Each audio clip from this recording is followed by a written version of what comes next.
Oke, hari ini aku umurnya udah menginjak 19 tahun.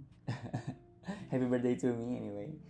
Jujur, di umur 19 tahun ini aku nggak ngerasa bangga ataupun nggak ngerasa senang ya, karena entah kenapa aku merasa takut dan ngerasa malu karena ketika aku berulang tahun pun milestone yang udah aku planning tuh nggak tercapai di umur 19 tahun. For information, aku sempat pernah bikin milestone yang dimana itu harus tercapai sebelum ataupun pas hari ulang tahun itu, tapi ternyata nggak tercapai.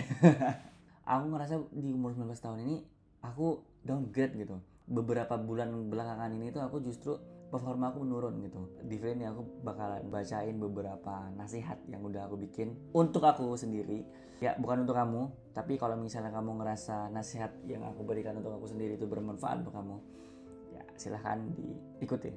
But disclaimer, nasihat ini dibuat berdasarkan opini aku sendiri. So, yang pertama itu adalah menata sebelum berkata. Aku sering banget ngomong itu tuh gak memperhatikan struktur omongan aku. Jadi kayak misalnya aku menginstruksikan sesuatu, itu tuh aku mengeluarkan berdasarkan apa yang ada di pikiran kepalaku, dan aku juga nggak mikirin apakah orang itu ngerti apa yang aku katain gitu kan.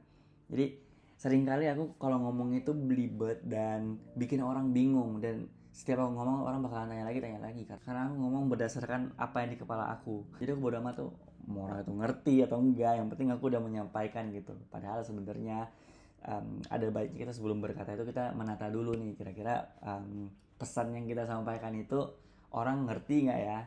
Lalu yang kedua adalah jangan multitasking. Dulu aku kira bisa multitasking itu sebuah kelebihan ya. Bayangin satu orang bisa mengerjakan banyak hal, dan ya aku adalah orang yang seperti itu. Entah kenapa aku selalu membanggakan hal itu. Aku bisa multitasking, aku bisa mengerjakan semuanya dalam satu hari kayak gitu. And FYI, aku adalah orang yang suka multitasking. Misalnya aku lagi ngedit di CapCut, kadang aku tiba-tiba bukannya di Figma, di desain. Terus bosan dikit di Figma, balik lagi CapCut, ngedit video. Terus tiba-tiba kayak ada yang kurang nih, balik lagi ke Figma dan desain kayak gitu. Multitaskingnya. Jadi pada akhirnya aku ngerasa kalau misalnya multitasking itu hal yang sangat tidak efektif. Meskipun ada ya orang yang bisa multitasking, tapi percayalah itu nggak bakal maksimal 100%. Pasti di antara dua tugas yang kamu kerjain itu pasti ada satu yang nggak maksimal itu. Jadi ada baiknya ketika kita mengerjakan tugas, satu aja dulu, pelan-pelan kita cicil, baru ntar yang kedua, ketiga, dan keempat, dan seterusnya. Oke, selanjutnya lah, kritik itu tuh bagus. Kritik itu artinya kita berkembang ya. Ini salah satu nasihat yang aku pernah dengar dari Bang Raditya Dika. Dikritik berarti punya ruang buat tumbuh, karena percuma kalau kita gini-gini doang. Jadi kalau ada yang bilang, ini lo jelek, ini lo bisa diperbaiki, ya bagus, berarti kita ada ruang buat tumbuh. Jadi beliau ngomong kalau misalnya kritik itu artinya kita berkembang ya. Ketika kita dikritik seseorang, artinya seseorang itu mau kita berkembang gitu. Dulu tuh aku adalah orang yang selalu menghindari kritik ya. Jadi aku tuh dulu kayak kalau orang kritik aku tuh kayak aku ngerasa, wah dia nyerang aku nih, wah dia nggak suka nih sama apa yang aku lakukan. Padahal sebenarnya kalau kamu tahu, kritik itu adalah salah satu bentuk kepedulian seseorang terhadap kita. Pesan buat aku ya, cobalah untuk menerima kritikan seseorang. Walaupun kritik itu pedas, walaupun kritik itu kesannya menjatuhkan, tapi dengan kritik itu kamu bisa berkembang. Justru kalau misalnya kamu nggak dikritik, itu berarti ada apa-apa gitu. Selanjutnya, jangan oversharing. Jangan semuanya itu diceritain. Ya, aku merupakan orang yang suka ngobrol ya, dan ketika aku ngobrol banyak topik yang aku keluarkan kan, dan salah satu topiknya adalah cerita yang seharusnya tuh nggak aku ceritain tapi malah aku ceritain gitu. Kamu harus tahu kalau misalnya oversharing itu merupakan hal yang berbahaya, karena ya orang jadi tahu kamu terlalu banyak. Sebenarnya tuh kamu nggak perlu gitu, kamu nggak perlu ngasih tahu semua hal diri kamu ya, masalah kamu ataupun hal yang lagi kamu senang itu ke orang gitu. Disortir, apa yang mau kamu ceritain ke orang tuh disortir, jangan semuanya kamu ceritain. Lalu yang selanjutnya adalah jangan gampang terdistract. Aku adalah orang yang sangat amat gampang terdistract. Sebagai contoh, ketika aku laptopan gitu, terus ada HP aku di sebelahnya, notif Instagram masuk, terus aku buka Instagram, yang tadinya pengen ngecek notif doang, ujung-ujungnya aku scrolling terus sampai sejam habis. Oke, selanjutnya adalah belajar delegasi.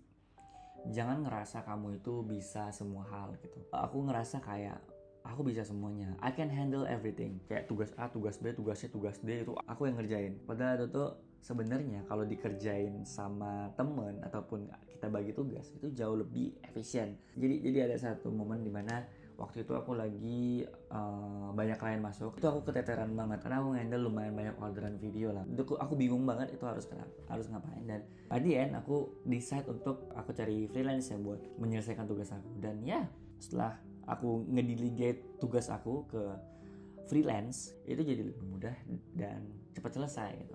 Nah, kalau kamu nggak delegasi, itu aku bakalan keteteran dan bakalan nggak selesai itu project. Cobalah untuk delegasi. Kalau misalnya kamu ngerasa tugas A ini berat untuk kamu, cobalah cari orang yang sekiranya bisa mengerjakan tugas A ini. Cari orang yang capable untuk mengerjakan tugas A ini. Oke, selanjutnya adalah jangan lupa olahraga. Apalagi buat kita pekerja kreatif yang pastinya sering duduk ya.